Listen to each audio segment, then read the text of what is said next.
Shalom, shalom mpendwa wangu, ninakusalimu katika jina la Bwana wetu Yesu Kristo. Mahala popote ulipo, amani ya Kristo iwe pamoja na wewe.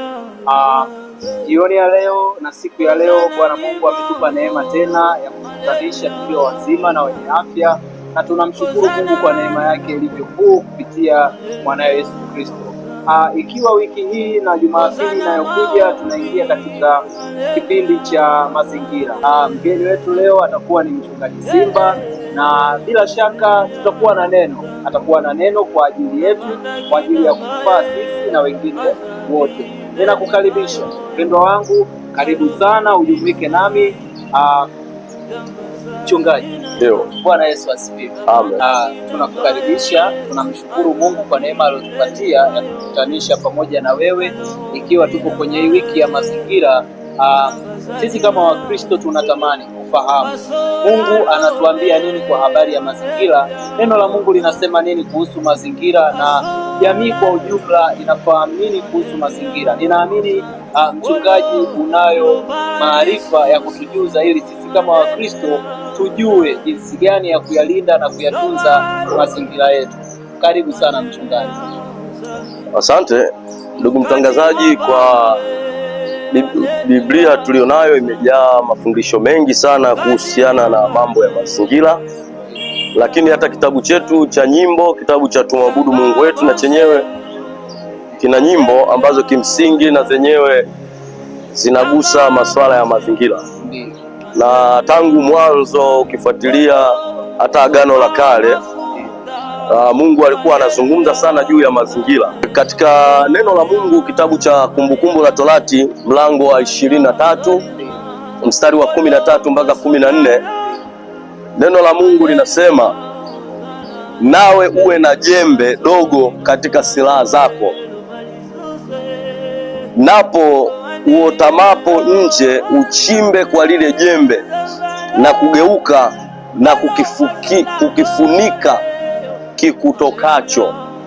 Mstari wa 14 anasema, kwa kuwa Bwana Mungu wako yuwatembea katika kituo akuokoe na kukutolea adui zako mbele yako. Kwa hiyo na kiwe kitakatifu kituo chako, asije akaona kitu kwako kisichokuwa safi akageuka na kukuacha. Sasa hili andiko lipo kwenye kitabu cha Kumbukumbu la Torati, ni Agano la Kale, na Mungu alikuwa akienda kuwatembelea wana wa Israeli. Kipindi hicho tunajua Mungu alikuwa akitembea na watu, wamekuwa akikutana na malaika wa Mungu kama wanavyokutana na wanadamu. Sasa mtumishi wa Mungu anawaambia maagizo ya Mungu kwamba hao wana wa Israeli wanapotoka nje ya mazingira yao, of course ni miaka mingi iliyopita, mambo ya vyoo hayakuwepo, toilets hazikuwepo kipindi hicho. Mungu anawaambia kama mtatoka nje, ikiwa ni eneo la nyumba yako, ukitoka nje uotamapo, manake utakapochuchumaa, kwa lugha nyepesi utakapojisaidia, anawaambia wahakikishe katika silaha atakazokuwa nazo sio mapanga tu, wawe na jembe. Mtu atakapojisaidia akimaliza achimbe shimo, au achimbe shimo ndipo ajisaidie, lakini afukie. Kwa nini afukie?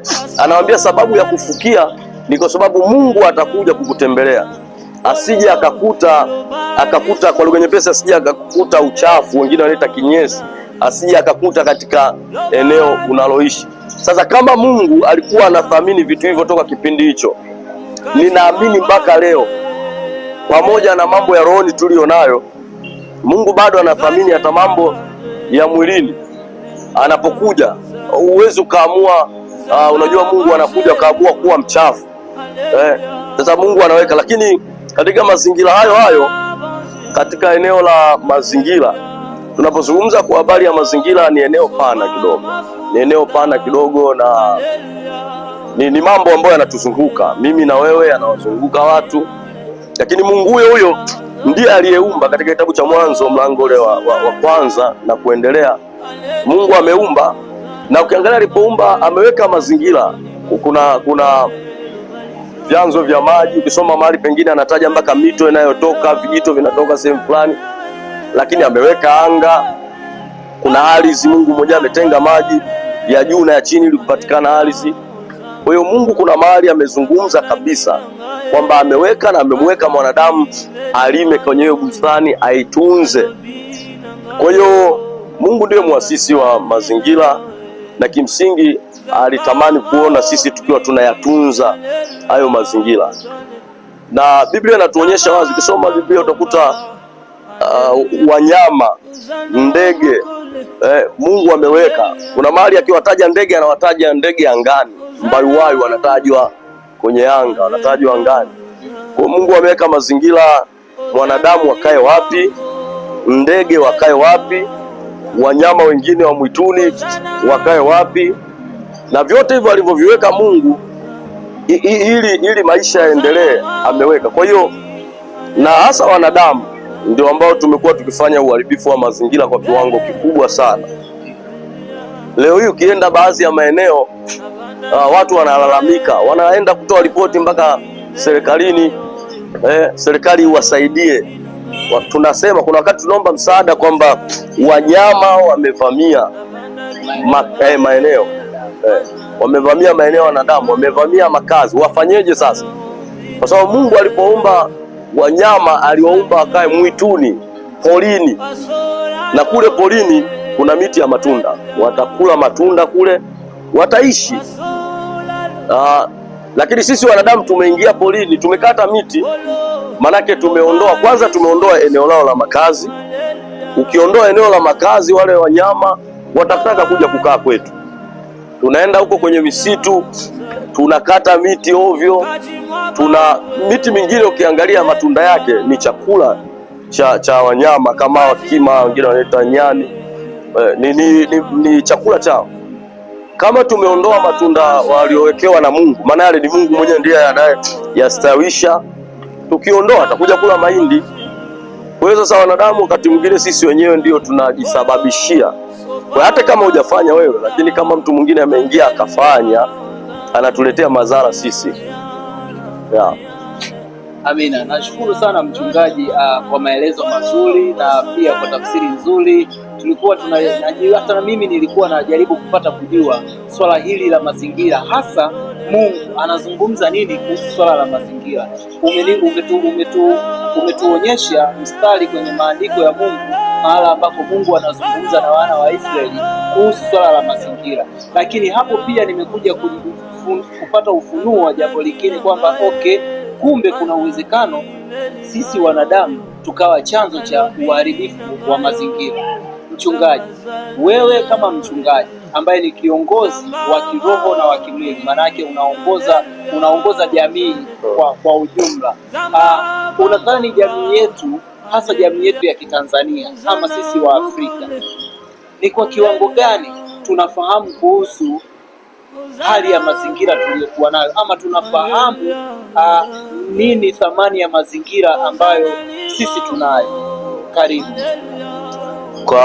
Sijafanya research, sijafanya utafiti, lakini mimi ninaamini kwamba Watanzania tunafahamu kwa sababu mashuleni wanafundisha juu ya mazingira, na wakati mwingine wanaanza madarasa ya chini, lakini ukija makanisani kwenye kitabu cha wanafunzi wa kipaimara kuna somo limewekwa kwa ajili ya mazingira.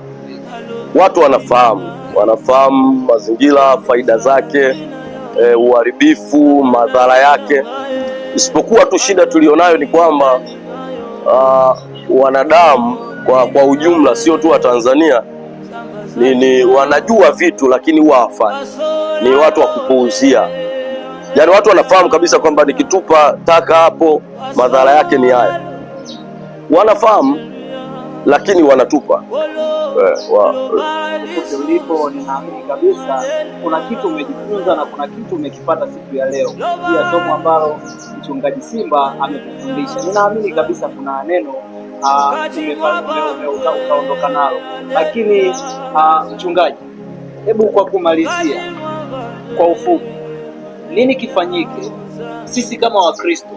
Ni kwa kiasi gani tunaweza tukaishawishi jamii ili iweze kutunza mazingira? Maana kuna msemo wanasema tunza mazingira, mazingira pia ya kutunza. Sisi kama Wakristo tuna nguvu kiasi gani ili kushawishi jamii iweze kutunza mazingira ili huu uharibifu walau uondoke ama upunguke kwa 10%?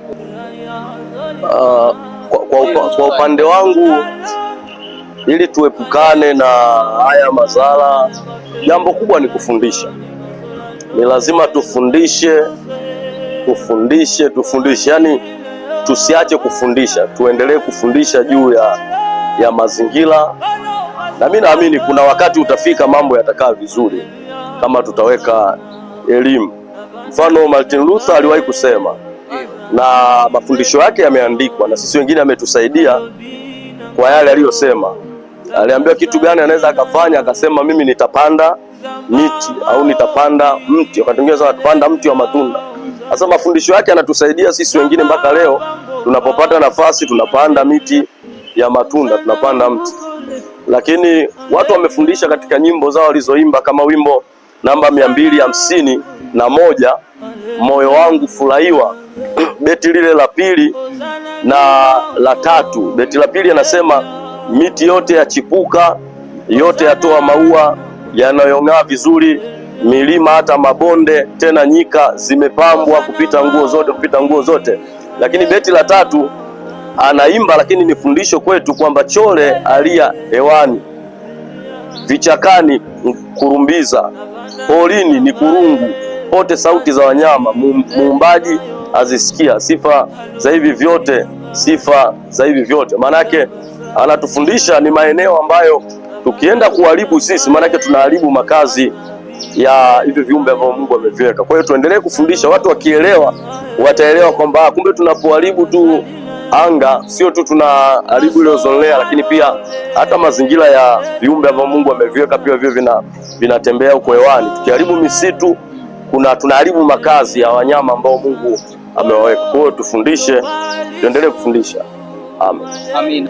Mpendo wangu mtazamaji, ninakushukuru sana kwa kuendelea kufuatilia. Ninakukaribisha tena mpaka wakati mwingine uendelee kufuatilia kwenye chaneli yetu.